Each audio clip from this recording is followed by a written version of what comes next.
آج کا جو ٹاپک تھا وہ ایک جبری تعلق کے اوپر تھا،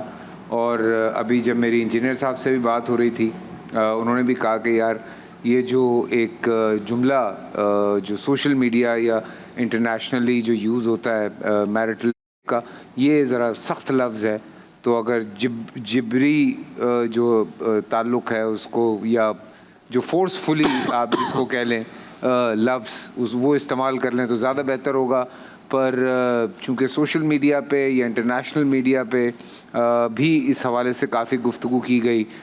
ہمارے کچھ ڈراموں میں بھی اس چیز کو لایا گیا، دکھایا گیا کہ اگر آپ کے بیچ میں تعلقات اچھے نہیں ہیں تو اور زبردستی آپ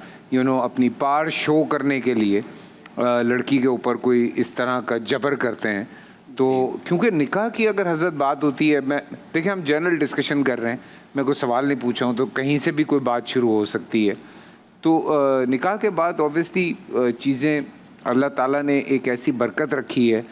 اس تعلق میں کہ چیزیں بہت بہتر ہو جاتی ہیں۔ اور حضرت ابھی جو آپ نے ایک سجیشن ہمیں دی تھی، جب وہ میں نے بات کی ابھی انجینئر صاحب سے، تو انہوں نے بھی سیکنڈ کیا کہ ہاں یہ جو نکاح سے پہلے ایک تھوڑی سی تعلیم ہے، اگر اس حوالے پہ کام کیا جائے تو میرے خیال سے آپ لوگوں کو یہ چیز شروع کرنی چاہیے۔ بسم اللہ الرحمن الرحیم۔ تو میں یہ عرض کر رہا تھا کہ ملیشیا کے اندر آپ دیکھیں، جس طرح ہم تربیت پہ اس دن بات کر رہے تھے کہ شادی سے پہلے، نکاح سے پہلے بچے کو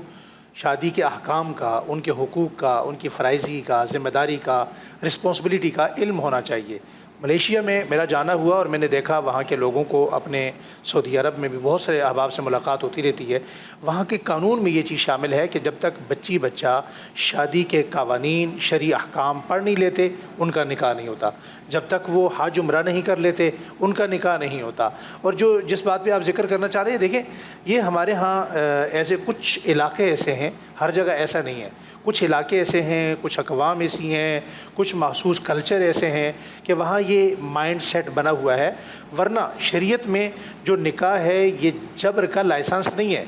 حسن معاشرت یا حسین معاشرے کی، حسن سلوک کی ضمانت اور معیار کا نام ہے۔ آپ آقا دو جہاں صلی اللہ علیہ وسلم کی حدیث مبارکہ پہ غور کریں کہ حضور